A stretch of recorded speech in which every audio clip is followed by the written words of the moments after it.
Hello everyone. இந்த வீடியோவில் நம்ம மல்டி த்ரெடிங் கான்செப்ட் பற்றி ஜாவாவில் பார்க்க போகிறோம். ஃபஸ்ட்டு த்ரெட்டுனா என்னென்னு தெரிஞ்சுப்போம். இப்போ ஒரு பெரிய டாஸ்க் இருக்குது. அந்த டாஸ்க்குள்ளார நிறையா குட்டி குட்டியான சப் டாஸ்க்லாம் இருக்குல்ல, அதை தான் வந்துட்டு த்ரெட்டுன்னு சொல்லுவோம்.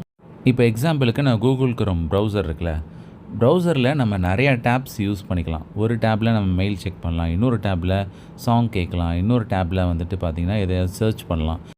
இது எல்லாத்தையுமே சேம் டைமில் நம்ம பண்ணுறோம். ஓகேவா? இதை தான் வந்துட்டு மல்டி த்ரெட்டிங் சொல்லுவோம். ஒரே டைமில் ஒரே ஆப்பில் நிறைய விஷயங்கள் நம்ம பண்ணிக்கிட்டே இருக்கோம். ஓகேவா?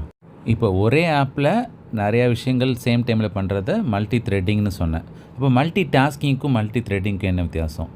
இப்போது ஒரு மீடியா பிளேயரில் நான் வந்துட்டு சாங் கேட்டுட்ருக்கேன். ஓகேவா? அட் த சேம் டைம் நான் ஒரு மைக்ரோசாஃப்ட் வேர்டில் ஒரு லெட்டர் டைப் பண்ணிகிட்ருக்கேன். அப்போது மைக்ரோசாஃப்ட் வேர்டுங்கிறது ஒரு டிஃப்ரெண்ட் ஆப்பு, மீடியா பிளேயருங்கிறது ஒரு டிஃப்ரெண்ட் ஆப். 2 டிஃப்ரெண்ட் ஆப்பை சேம் டைமில் யூஸ் பண்ணுறது தான் மல்டி டாஸ்கிங்னு சொல்லுவாங்க. இப்போ இந்த டயக்ராமை பாருங்களேன். இதில் ப்ராசஸ்ங்கிறது தான் ஒரு டாஸ்க்குன்னு நீங்கள் ஞாபகம் வச்சுக்கோங்க. இதில் ப்ராசஸ் 1, ப்ராசஸ் 2, ப்ராசஸ் 3 அப்படின்னா 3 டாஸ்க் இருக்குது. இதுதான் மல்டி டாஸ்கிங். ஓகேவா? இப்போ ஒரு ப்ராசஸ்க்குள்ளார 3 த்ரெட் இருக்குது. T1, T2, T3ங்கிறது 3 thread. ஓகேவா? ஸோ இதை தான் வந்துட்டு மல்டி த்ரெட்டிங்னு சொல்லுவோம். நான் இன்னொரு எக்ஸாம்பிள் கூட மல்டி த்ரெட்டிங்க்கு சொல்கிறேன். இப்போ வாட்ஸ்அப் இருக்குது. வாட்ஸ்அப் நம்ம எல்லோரும் யூஸ் பண்ணுவோம். அதில் நம்ம ஒரு ஆடியோ மெசேஜை லிசன் பண்ணிக்கிட்டே கீழே டெக்ஸ்ட்டும் டைப் பண்ணலாம். அது நமக்கு எல்லாருக்கும் தெரியும்ல. அப்போ வாட்ஸ்அப்புங்கிறது ஒரு சிங்கிள் ஆப். சிங்கிள் ஆப்பில் சேம் டைமில் மல்டிபிள் டாஸ்க் பண்ணுறோம். இதை தான் வந்து மல்டி த்ரெட்டிங் அப்படிங்கிற மாதிரி சொல்கிறோம். ஓகேவா? இப்போ மல்டி டாஸ்கிங்னா என்னன்னு சொல்லிட்டு மொபைலில் சொல்லணுன்னா, இப்போது ஒரு சாங் வந்துட்டு மியூசிக் பிளேயரில் ப்ளே ஆகிட்டுருக்கு. அந்த ப்ளே ஆகிட்டு இருக்கும் போதே நம்ம வாட்ஸ்அப் யூஸ் பண்ணால் அது வந்துட்டு 2 டிஃப்ரெண்ட் ஆப்பை சேம் டைமில் யூஸ் பண்ணுறோம். அதை வந்து மல்டி டாஸ்கிங்னு சொல்லுவோம். ஓகேவா? இப்போ கம்ப்யூட்டர் வச்சும் ஒரு எக்ஸாம்பிள் சொன்னேன், இப்போ மொபைலை வச்சும் ஒரு எக்ஸாம்பிள் சொன்னேன். ரெண்டுமே உங்களுக்கு தெளிவாக புரிஞ்சிருக்கும்னு நினைக்கிறேன். இப்போ நம்ம ப்ரோக்ராம்குள்ளார கான்செப்ட்குள்ளார போவோம். இந்த த்ரெட்டுக்கு ஒரு லைஃப் சைக்கிள் இருக்குது. இதில் வந்து பார்த்திங்கன்னா ஒரு 5 ஸ்டேட் இருக்கும். இதில் ஃபஸ்ட்டு ஒன் வந்து new state, second one runnable state, third one running state, fourth one waiting state, fifth one dead state, terminated state அப்படின்னு சொல்லுவாங்க.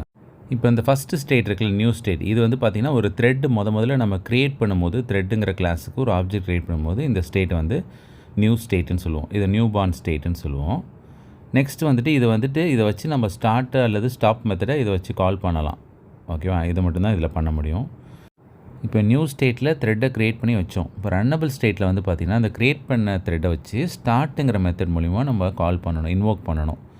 அந்த ஸ்டார்ட் மெத்தட் இன்வோக் ஆன உடனே அது எங்கே போகும்னா, த்ரெட் கிளாஸ்க்குள்ளார என்ன ரன் மெத்தட் இருக்குதுன்னு பார்க்கும். அந்த ரன் மெத்தடை அது ஸ்டார்ட் பண்ணிவிடும். இந்த ஸ்டேட்டை வந்து ரன்னிங் ஸ்டேட்டுன்னு சொல்லுவாங்க. இதுதான் வந்துட்டு த்ரெட்டு ஸ்டார்ட் ஆகி ஓடிட்டு இருக்கிற மாதிரி. இந்த ரன்னிங் ஸ்டேட்லேருந்து நம்ம ப்ரீவியஸ் ஸ்டேட் ரன்னபிள் இருக்குல்ல, அதுக்கும் நம்ம கோபேக் போய்க்கலாம். எப்படின்னா ஈல்டுன்னு ஒரு மெத்தட் மூலிமா அதை நம்ம அச்சீவ் பண்ண முடியும். அந்த ஈல்டு மெத்தடை என்ன பண்ணுன்னா, கரண்ட் த்ரெட்டை பாஸ் பண்ணிவிட்டு இன்னொரு த்ரெட்டை ரன் பண்ண விடும். இப்போ நெக்ஸ்ட் ஒன் வந்து பார்த்திங்கன்னா அந்த வெயிட்டிங் ஸ்டேட்டு. இதில் வந்துட்டு நம்ம ஒரு த்ரெட்டை பர்டிகுலர் டைமுக்கு ஸ்லீப் மோடில் போடலாம். ஓகேவா? இப்போ ஃபார் எக்ஸாம்பிள் ஸ்லீப்னு ஒரு மெத்தட் இருக்குது. அதில் வந்துட்டு எவ்வளோ மினிட்ஸ் நம்ம எவ்வளோ செகண்ட்ஸ் ஸ்லீப் பண்ண வைக்கணுங்கிற அந்த செகண்ட்ஸ், மில்லி செகண்ட்ஸை அதில் வேல்யூவை கொடுத்துடணும். அது பர்டிகுலர் பீரியட் வரைக்கும் அந்த த்ரெட் வந்து ஸ்லீப் மோடில் இருக்கும், இன்னொரு த்ரெட்டு ரன் ஆகிட்டு இருக்கும். அதே போல் நோட்டிஃபை ஆல் இந்தமாரி மெத்தட்லாம் வந்து பார்த்திங்கன்னா வெயிட்டிங் ஸ்டேட்லேருந்து ரன்னபிள் ஸ்டேட்டுக்கு மாற்றி விடும். இப்போ லாஸ்ட் ஒன்று பார்த்தீங்கன்னா டெர்மினேட்டட் ஸ்டேட் ஆர் டெட் ஸ்டேட்டுன்னு சொல்லுவாங்க. இது ஒன்ஸ் அச்சீவ் ஆகிடுச்சுன்னா நம்ம த்ரெட்டை வந்துட்டு திரும்ப லைவுக்கு கொண்டு வர முடியாது. ஒன்ஸ் ஸ்டாப் ஆச்சுன்னா ஸ்டாப் ஆனது தான். ஓகேவா? இதை வந்துட்டு நம்ம ஸ்டாப் மெத்தட் மூலிமா இது இன்வோக் பண்ணால் இது ஒர்க் ஆகும். நம்ம ஜாவாவில் த்ரெட்டு 2 விதமாக க்ரியேட் பண்ணலாம். ஒன்று வந்து ரன்னபிள்னு ஒரு இன்டர்ஃபேஸ் இருக்குது, அது java.lang இருக்குது. அதை இம்ப்ளிமெண்ட் பண்ணி நம்ம பண்ணிக்க முடியும். இன்னொன்று வந்துட்டு java.langல த்ரெட்டுன்னு ஒரு சூப்பர் கிளாஸ் இருக்குது. அதை நம்ம இன்ஹெரிட் பண்ணி எக்ஸ்டெண்டுங்கிற கீவேர்ட் மூலமாக இன்ஹெரிட் பண்ணி அதையும் யூஸ் பண்ணிக்கலாம். இப்போ ஸ்டெப்ஸ் ஃபார் க்ரியேட்டிங் த்ரெட்டில் என்ன போட்டிருக்காங்கன்னா, ஃபஸ்ட்டு விஷயம் வந்துட்டு ஒரு கிளாஸ் க்ரியேட் பண்ணணும். அதில் சூப்பர் கிளாஸ் த்ரெட்டை வந்துட்டு எக்ஸ்டெண்ட் பண்ணிக்கணும். அதுக்கப்புறம் ரன்னுன்னு ஒரு மெத்தட் இருக்கும், அதை வந்துட்டு ஓவர் ரைட் பண்ணிக்கணும். அந்த ரன் மெத்தட்குள்ளே தான் நம்ம கோடிங் எல்லாத்தையும் எழுதணும். அப்புறம் மெயின் கிளாஸ்க்குள்ளார என்ன பண்ணிக்கணும்னா, நம்ம அந்த த்ரெட்டு க்ரியேட் பண்ணோம்ல, அந்த கிளாஸுக்கு ஆப்ஜெக்ட் க்ரியேட் பண்ணிக்கணும். அந்த ஆப்ஜெக்ட் வச்சு ஸ்டார்ட்டுங்கிற மெத்தடை நம்ம யூஸ் பண்ணணும். ஓகேவா? இது எப்படிங்கிறத ஓரலாக சொல்லிட்டேன். இப்போ நான் ப்ரோக்ராமை காட்டுறேன், இன்னும் தெளிவாக புரியும். இப்போ இந்த ப்ரோக்ராம்குள்ளார 3 கிளாஸ் இருக்கும். இப்போ ஒன்று ஸ்க்ரீன்ஷாட் எடுத்து பொறுமையாக எக்ஸ்பிளைன் பண்ணிட்டு அதுக்கப்புறம் அந்த ப்ரோக்ராமை கம்ப்யூட்டரில் ரன் பண்ணி காட்டுறேன். இப்போ ஃபஸ்ட்டுன்னு ஒரு கிளாஸ் காட்டுறேன்னா, அதே போல் செகண்ட் ஒரு கிளாஸ் ஒன்று எழுதியிருப்பேன். அடுத்து மெயின் கிளாஸ் ஒன்று எழுதியிருப்பேன். இப்போ இந்த ஃபஸ்ட்டுங்கிற கிளாஸ் ஒரு நேம் கொடுத்துருக்கேன்ல, இதில் வந்துட்டு எக்ஸ்டென்ஸ் த்ரெட்டுன்னு கொடுத்துட்றேன். த்ரெட் ப்ரோக்ராம்னாலே ரன்னுங்கிற மெத்தடை ஓவர் ரைட் பண்ணுன்னு சொன்னேன்னா, அப்போ அந்த ரன் மெத்தட்குள்ளே தான் நம்ம கோடிங் எழுதணும். உள்ளே வந்து பார்த்தீங்கன்னா, ஃபார் லூப்பில் 1லேருந்து 10 வரைக்கும் ஒரு நம்பரை ஜென்ரேட் பண்ணியிருக்கேன். அதை வந்துட்டு சிஸ்டம் டாட் அவுட்டர் பிரிண்டர்ல அந்த ஐயை வந்துட்டு பிரிண்ட் பண்ணிடுறேன். ஓகேவா? ஒவ்வொரு வாட்டியும் பிரிண்ட் பண்ணும்போது நம்ம அந்த ஸ்லீப் மெத்தட் சொன்னேன்ல, அதை வச்சு யூஸ் பண்ணி நான் வந்துட்டு 1000 மில்லி செகண்ட், அதாவது 1 செகண்ட் வந்துட்டு வெயிட் பண்ணுற மாதிரி ஸ்லீப் மோடில் போடுறேன். இந்த ஸ்லீப் மெத்தட் யூஸ் பண்ணுறோன்னா அது வந்துட்டு ஒரு எக்ஸெப்ஷனை த்ரோ பண்ணும். அதனால் அது ட்ரை கேட்ச்குள்ளார போட்டு ப்ராப்பராக எக்ஸெப்ஷன் வந்து ஹேண்டில் பண்ணிக்கிறேன். அதுக்கப்புறம் அந்த கேட்ச் பிளாக்குள்ளார அந்த எரர் மெசேஜை பிரிண்ட் பண்ணிக்கிறேன்.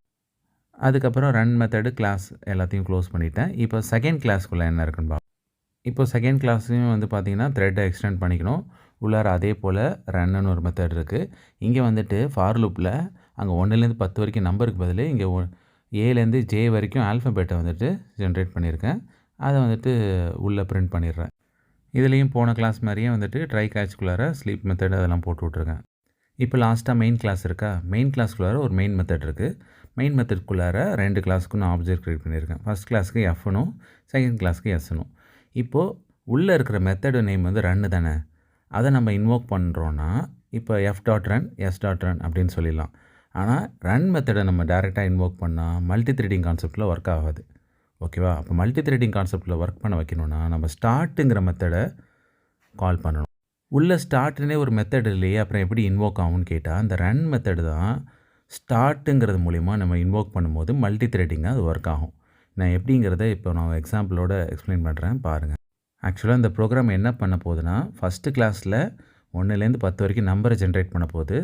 செகண்ட் கிளாஸில் ஏலேருந்து ஜே வரைக்கும் ஆல்ஃபபெட்டை பிரிண்ட் பண்ண போகுது.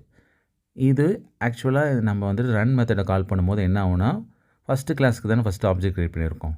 அப்போ வந்துட்டு ஃபஸ்ட்டு 1லேருந்து 10 வரைக்கும் நம்பரை வரிசலாக பிரிண்ட் பண்ணி முடித்த பிறகு அடுத்தது ஏலேருந்து ஜே வரைக்கும் ஆல்ஃபபெட்டை வரிசலாக பிரிண்ட் பண்ணி முடிச்சிடும். ஓகேவா? இப்போ மல்டி த்ரெட்டிங்காகவும் ஒர்க் ஆகலை. மல்டி த்ரெட்டிங்னா என்ன, 2 த்ரெட்டு வந்து சேம் டைமில் கன்கரண்ட்டாக ரன் ஆகணும். இதில் ஒரு வேல்யூ அதில் ஒரு வேல்யூன்னு மாற்றி மாற்றி பிரிண்ட் ஆகணும். அதுதான் மல்டி த்ரெட்டிங். அப்படி ஒர்க் பண்ண வைக்கணுன்னா நம்ம ஸ்டார்ட்டுங்கிற மெத்தட் தான் யூஸ் பண்ணணும். இப்போ நான் ப்ரோக்ராம் ரன் பண்ணுறேன், உங்களுக்கே அது டிஃப்ரென்ஸ் புரியும். பார்க்குறீங்களா? இப்போ இந்த ப்ரோக்ராமை ரன் பண்ணுறேன், அவுட்புட்டை பாருங்கள். ஃபஸ்ட்டு நம்பர்ஸ் எல்லாம் பிரிண்ட் ஆகும். பிரிண்ட் ஆகி முடித்த பிறகு அடுத்து ஆல்ஃபபெட்ஸ் பிரிண்ட் ஆகுது. ஓகேவா? அப்போ இது மல்டி த்ரெட்டிங்கில் ஒர்க் ஆகலை இன்னும். இப்போ இந்த ஸ்லீப்பிங் டைம் வந்துட்டு உங்களுக்கு 1 செகண்ட் ரொம்ப டிலே ஆகிற மாதிரி தெரிஞ்சதுன்னா நீங்கள் அந்த 500 மாற்றிக்கலாம். 500 கொடுத்தா 0.5 செகண்ட் அர்த்தம். ஒரு செகண்டில் ½ செகண்ட் மாதிரி அர்த்தம். ஓகேவா? இப்போ நம்ம மெயின் மெத்தடில் என்ன பண்ண போகிறோன்னா, ரன்னுக்கு பதில் ஸ்டார்ட்டுன்னு மாற்ற போகிறோம். இப்போ ஸ்டார்ட்டுன்னு மாற்றினா இது மல்டி த்ரெடிங் மாதிரி ஒர்க் ஆகும். 2 ப்ரோக்ராமுமே 2 கிளாஸில் உள்ள இருக்கிற அவுட்புட்டுமே சைமல்டேனியஸாக நமக்கு பிரிண்ட் ஆகும். இப்போ ரன் பண்ணுறேன், நீங்கள் ப்ரோக்ராமை நல்லா பாருங்கள். ஃபஸ்ட்டு 1 பிரிண்ட் ஆகுது, அடுத்தது ஏ பிரிண்ட் ஆகுது, 2 பி, சி 3, டி 4. அப்போது 2 கிளாஸில் இருக்கிற விஷயங்கள் ரெண்டுமே சைமல்டேனியஸாக கன்கரண்ட்டாக நமக்கு ஒர்க் ஆகுது. ஓகேவா? இதை தான் மல்டி த்ரெடிங் கான்செப்ட்னு சொல்லுவோம். இப்போது செகண்ட் மெத்தட் எப்படின்னு சொல்கிறேன். இதுக்கு வந்து பார்த்திங்கன்னா ரன்னபிள்னு ஒரு இன்டர்ஃபேஸ் இருக்குது. இன்டர்ஃபேஸ் யூஸ் பண்ணோன்னா நம்ம இம்ப்ளிமெண்ட்ஸுங்கிற கீவேர்டு யூஸ் பண்ணுவோமா, அதை யூஸ் பண்ணியிருக்கேன். உள்ளே வந்துட்டு அதே கோடிங் தான். ஓகேவா? இந்த வாட்டி வந்து வெறும் ஸ்லீப்னு நம்ம சொல்ல முடியாது. ஏன்னா போன வாட்டி எக்ஸ்டென்ஸ் த்ரெட்டுன்னு சொன்னோம். அதனால் த்ரெட்டில் இருக்கிறது எல்லாமே உள்ளே இன்ஹெரிட் ஆகிடும். இப்போ த்ரெட்டில் இருக்கிற மெத்தடை நம்ம யூஸ் பண்ணோம். த்ரெட்டு டாட் ஸ்லீப் அப்படின்னு சொன்னால் மட்டும்தான் ஒர்க் ஆகும். த்ரெட் இல்லாமல் டேரெக்டாக நம்ம வெறும் ஸ்லீப்னு இன்டர்ஃபேஸ் யூஸ் பண்ணும்போது பண்ண முடியாது. ஓகேவா? இதை ஞாபகம் வச்சுக்கோங்க. இப்போ மற்ற விஷயங்கள்லாம் அதே தான். இப்போ செகண்ட்னு ஒரு கிளாஸ் இருக்கா, இதுலேயும் வந்துட்டு இம்ப்ளிமெண்ட்ஸ் ரன்னபிள்னு கொடுத்துட்டு இங்கே வந்துட்டு நம்பருக்கு பதில் இங்கே கேரக்டர்ஸ் இருக்குது. அதே போன ப்ரோக்ராம் அதே தான். இங்கேயும் ஸ்லீப்புக்கு த்ரெட் டாட் ஸ்லீப்னு சொல்லிடணும். மற்ற விஷயங்கள் அதே தான், வேறு எந்த சேஞ்சஸுமே இல்லை. இங்கே மெயின் கிளாஸில் மெயின் மெத்தட்குள்ளார கொஞ்சம் சேஞ்சஸ் இருக்கும். போன வாட்டி பண்ண அதேமாதிரி இருக்காது. நல்லா கவனிச்சு பாருங்கள். இப்போ ஃபஸ்ட்டு கிளாஸுக்கு எஃப்னு ஆப்ஜெக்ட் க்ரியேட் பண்ணியிருக்கேன், செகண்ட் கிளாஸுக்கு எஸ்ன்னு ஆப்ஜெக்ட் க்ரியேட் பண்ணியிருக்கேன். போன வாட்டி F dot start S dot ஸ்டார்ட்டுன்னு டேரெக்டாக சொல்லியிருப்போம். ஓகேவா? அது வந்து த்ரெட்டே கிளாஸில் எக்ஸ்டெண்ட் பண்ணதுனால, இன்ஹெரிட் பண்ணதுனால டேரெக்டாக அப்படி சொல்லிட்டோம். இந்த வாட்டி த்ரெட்டே கிளாஸ் உள்ளார இல்லை. அப்போ நம்ம தான் ஒரு த்ரெட்டை க்ரியேட் பண்ணி அதில் வந்துட்டு இந்த ஆப்ஜெக்ட் ரெண்டுத்தையும் பாஸ் பண்ணணும். அப்போது த்ரெட்டு T1 T2ன்னு 2 ஆப்ஜெக்ட் க்ரியேட் பண்ணுறேன்னா அதுக்குள்ளார அந்த கிளாஸ் நேமோட ஆப்ஜெக்ட் க்ரியேட் பண்ணோம்ல எஃப்எஸ், அதை வந்து பாஸ் பண்ணணும். பாஸ் பண்ண பிறகு இப்போ வந்துட்டு இந்த த்ரெட் ஆப்ஜெக்ட் வச்சு ஸ்டார்ட் மெத்தடை இன்வோக் பண்ணணும். T1 dot start, T2 dot start. இப்போ வந்து பார்த்திங்கன்னா இந்த ப்ரோக்ராம் ரன் பண்ணால் போன வாட்டி கொடுத்த அதே அவுட்புட் தான் இப்பயும் கொடுக்கும். இப்போ இந்த ப்ரோக்ராமை ரன் பண்ணுறேன். அவுட்புட்டை பாருங்கள். சேம் அவுட்புட் வருதா? இதுவும் மல்டி த்ரெட்டிங் கான்செப்டில் தான் ஒர்க் ஆகுது. இது வந்து இன்டர்ஃபேஸ் மூலிமா அச்சீவ் பண்ணியிருக்கோம். இப்போ நெக்ஸ்ட்டு ஜாயினுங்கிற ஒரு மெத்தட் பற்றி பார்க்க போகிறோம். இது எதுக்காக யூஸ் ஆகும்னா, இப்போ மல்டி த்ரெட்டிங்னாலே சைமல்டேனியஸாக கன்கரண்ட்டாக ரன் ஆகிட்டுருக்கு.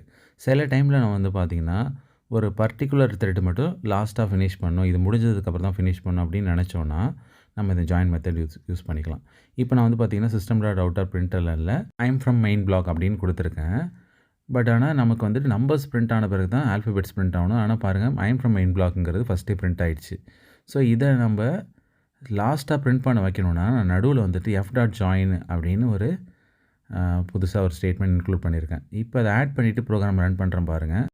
ஃபஸ்ட்டு நம்பர்ஸ் ஆல்ஃபபெட் இது ரெண்டும் கன்கரண்ட்டாக மிக்ஸ் ஆகி பிரிண்ட் ஆகி முடித்த பிறகு தான் இந்த ஐம் ஃப்ரம் மெயின் பிளாக்குங்கிறது பிரிண்ட் ஆகுது. ஓகேவா? சப்போஸ் இந்த ஸ்டேட்மெண்ட் நம்ம கொடுக்கலனா இது கன்கரண்ட்டாக ரன் ஆகிறதுனால எது வேணாலும் ஃபஸ்ட்டு ரன் ஆகிடும். அப்போ ஐம் ஃப்ரம் மெயின் பிளாக்குங்கிறது நான் லாஸ்ட்டாக கொடுத்துருக்கேன், இருந்தாலுமே அது த்ரெட்டை முடிச்சுட்டு அது ரன் பண்ண மாட்டுது. மெயினில் இருக்கிற எல்லா ஸ்டேட்மெண்ட்டுமே அது த்ரெட்டாகவே வச்சுக்குது. ஓகேவா? இதுக்காக தான் நம்ம வந்துட்டு இதை ஜாயின் மெத்தடை யூஸ் பண்ணுறோம்.